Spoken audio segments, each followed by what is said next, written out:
Howdy folks, Mark Serbu, gun designer, gun nut. What do you think I'm going to say? I got something exciting today, and it is exciting. Look at this. You remember the Diablos, right? Kind of proud of this. I think it's a work of art. You know, evil art, but still art. Now, you know, this stuff is artistic. You know, I don't care what people who hate guns say. There's definitely art to it. It's got to look cool, and I think this looks pretty darn cool. I was really excited at first because this is off-the-shelf aluminum square tubing, and it's just 6061 aluminum, so it's, you know, it's funny. No matter what aluminum, they'll say, oh, it's aircraft grade. Yeah, they use it in aircraft, but they use it in crappy parts of the aircraft that don't matter. Because it's not the greatest. It's, in fact, we use this kind of aluminum for fixturing a lot. It's pretty cheap. In fact, I think 6061 is the cheapest aluminum. But anyway, I thought, hey, cool. We've got this standard shape, and all we got to do is machine it. But you know what? Once you start hogging away all this, even though it's aluminum and you can go really fast, yeah, a lot of people like to cut aluminum because it cuts like butter. But still, this all this machining on this, you know, cutting down the sides, both sides, it takes time. It takes several minutes, which, oh yeah, several minutes, who cares? But compared to when you've got sheet metal that, yeah, this was lasered out, the main shape. In fact, this is how this started out, and once my dies got through with it, it got to be like this. Anyway, so this is lasered out in a matter of, you know, I don't know, seconds. And of course, in production, you would actually blank this, which means you just have a die set that just goes crunch, and here's your piece all ready to go out of a big old sheet of steel. And anyway, so that's done in seconds, and it's steel instead of aluminum. And that's another thing that I found out with this, and I've mentioned this before if you've seen my Diablos videos. The shell, you know, the empty cases, when they eject, they smack against here, and it boogers the surface up, because this is not super hard aluminum. It's pretty soft aluminum. That's kind of sad when your gun gets all dinged up just by virtue of it being fired, you know, the thing it's supposed to be doing. So that's not cool. So for two reasons, this is not that great. And actually there's a third reason, which is, remember recently I said springs are the bane of my existence? Well, that happened in here. The springs are not good. The spring rate is actually too high. So when you have a high rate spring, what happens, we want a certain amount of closing force on this bolt, which it doesn't have. It's very easy to start moving this. It needs at least a few pounds more closing force, but because the spring rates are too high on these dual springs, once you get back here, it would be very hard to cock it, for one thing, and for another, would you have enough energy to have it cycle? And if you could put that much energy in it, you get a bunch of initial velocity of the bolt, or you're going to rip rims off the case. There are all kinds of problems with having the spring rate being too high. So let's look inside here, and I'll show you a little bit of what I'm talking about. Can you use a pen to open the Diablo? Yes, you can. Just a mere pen. Okay, well, so what we've got here, these springs, I had this great idea. You know, I was kind of copying the Armalite AR-18, and I said, wow, those jerks, they have these big giant guide rods, they're 1/4 inch, who needs that? I'm going to use 3/16 because I know better. And that's, the road to ruin starts with that sentence. Oftentimes the road to ruin starts with those very words, I know better. I didn't know better. I thought I could get away with it, and I couldn't.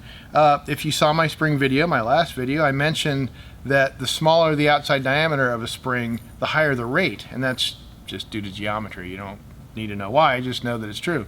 So if you've got this little spring wound around this 3/16 rod as opposed to the kind of spring you'd have to go around a 1/4 inch rod, you've got a much higher rate spring.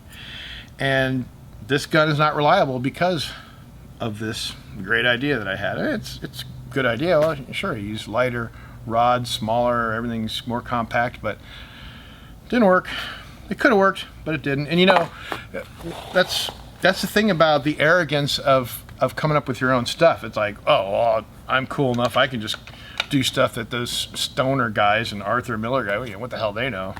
and sometimes you get away with it because those guys are, you know, they're under the gun, if I may use a pun. You know, they're in a hurry. They're, you know, people who fund their projects don't want them to go on designing forever. So they're like, hey, look, we got to get something going. So a lot of times they do stuff that isn't ideal, but in this case, yeah, they probably played around. Maybe they even tried 3/16 rods and said, it's not going to work.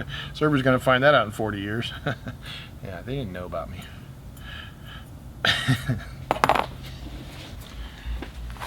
So anyway, yeah, sometimes you get away with being cocky and thinking you can do stuff better, and especially if you've got all the time in the world to do something. But most people don't have all the time in the world, because you know, you can only do so many things, and it costs money to play around with this stuff.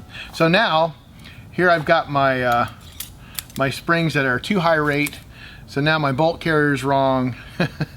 My receiver, I can't put the bigger rods in this receiver. So everything just is like, it all went to shit. Like, God, just. But you know, it's not the end of the world, because now I've got a sheet metal version that's going to be much quicker to make and a better overall product in the end, because it's alloy steel. Will probably be hardened or nitrided or something and welded to a nice, awesome steel trunnion. And it just, and you know, because this is thin sheet metal as opposed to, you know, this aluminum square tubing that has a fairly thick wall, we've got more room inside.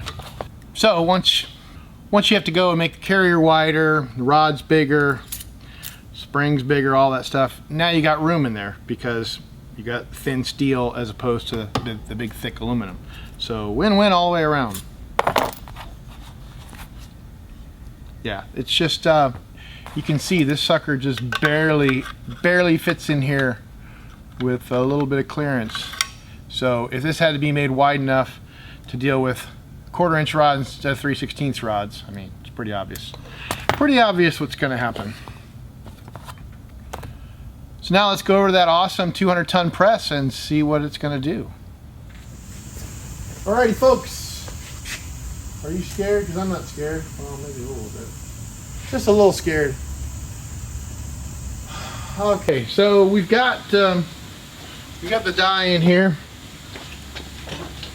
We've got the die set in here. We got the blank. We call this a blank? Yeah.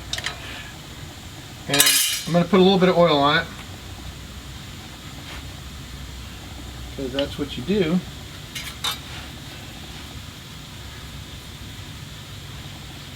Stuff smells funny.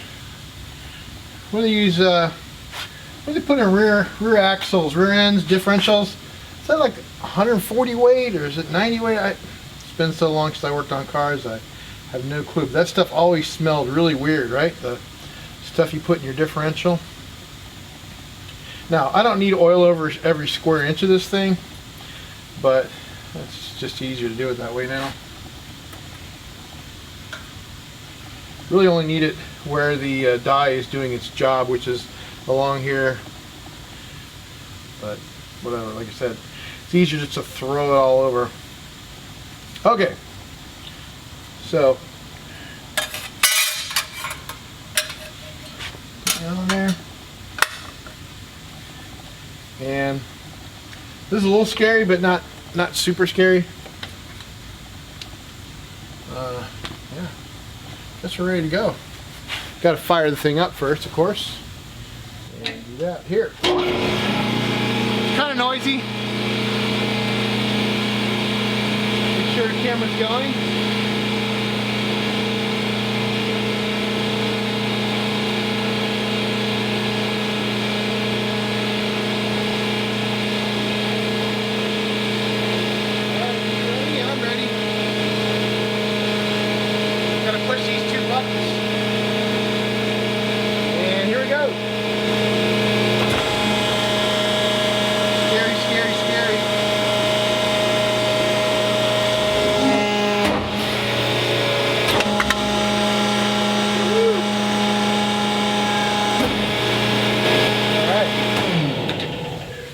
Let's take a look. You know what? It actually stuck to the top die this time. And let me grab this camera and show you. Yeah, last time I was a spaz and I was in a hurry, so I didn't actually have the dies bolted to the top and bottom here. I don't know what the hell you call it, but so it was a real pain in the ass. I had to take the die set out and open it up, and everything stuck. Well, here this time this just stuck to the top die, and I'm gonna go pry that off, and we'll be back. Actually, I decided I couldn't deprive you of this because mainly I looked at it and it's not really stuck on there really hard. It's just barely on there. So here we go. Look at that. Wow. That is cool. All right, let's go over where there's lots of light and take a look at that. Wow. Excited. As you know, I'm always excited about this stuff. It's just really cool. Man. Oh, look, the iPhone is staying in focus somehow. All right, so it's a kind of looks color case hardened, doesn't it? Now the reason is, hold on, I gotta take this all in. Wow, that is neat.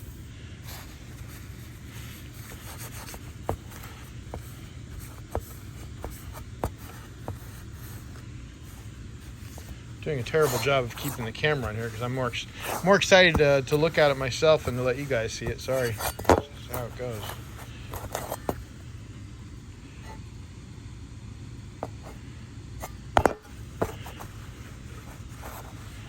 Yep. Very cool. So anyway, let me go grab the other one here and you can see the difference. Okay, through the magic of video, I'm somehow back here with these. But see, this is how they came off the laser. I had I sent these out. It's really cool, you know, the world these days. I just sent them a drawing, a solid model actually, to a laser shop. Said, hey, I want this to be this kind of material, and here's the model. And they cut it out with a laser. Well, because of this material, it's a high carbon alloy. I knew that the edge here would be hardened. So, and when you bend something up like this, really, you know, fairly sharp corners, if that was hardened there, that would crack along that edge. So what I did was I stuck this in my heat treat oven. I don't know, I put it in there for not very long because this is very thin. It doesn't take long for the heat to do its job. And I got it to, I don't know, 1200 degrees, maybe 1500 even, I don't know, but mainly just to knock the hardness back to where it's, I probably annealed it. I probably put it to 1550. But now, like I said, it does have that cool color case hardened look, even though that's not what's going on here. But it bent up nicely. It's not perfect and awesome, but it's not bad. I'm looking mainly at how sharp the corners are. You know, these bumps came out great. And these bumps, these are, I've never seen how to do these before. And all I'm doing here is I'm just having these two ridges come up. And there's going to be a slot in here. This is where the charging handle goes. So it's nice to have the charging handle, you know, it's basically a knob attached to a sheet of steel. And it's nice to have two little bumps here to ride on instead of going along the whole surface here. So this is just basically a friction reducing strategy.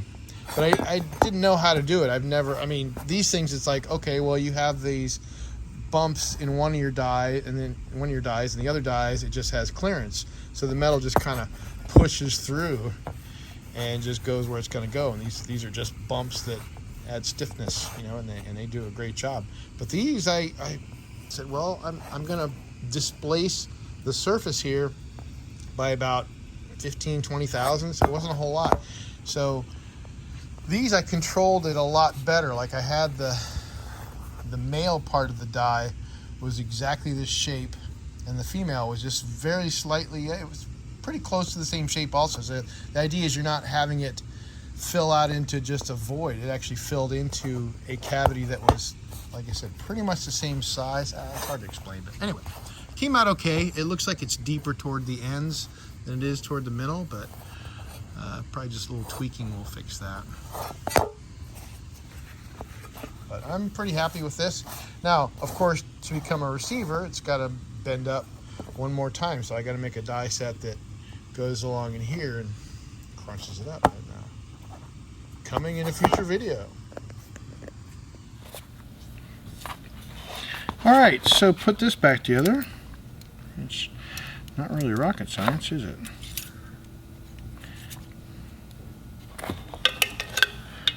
You know, I might want a spring in there.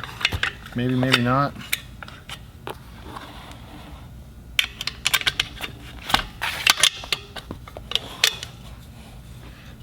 Yeah, this another thing about the spring rate being so low is this is very weak, and this is what actually holds it together.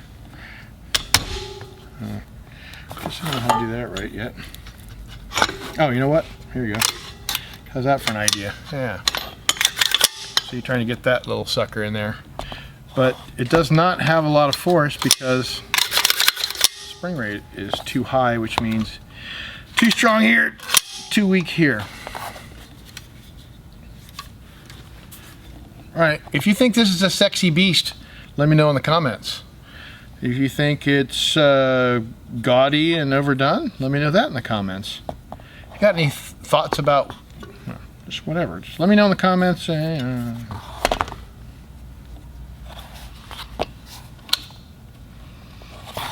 let me know in the comments if you know what that little hole is for. There's a hint right there. Doesn't have the right stuff in it though. Not yet.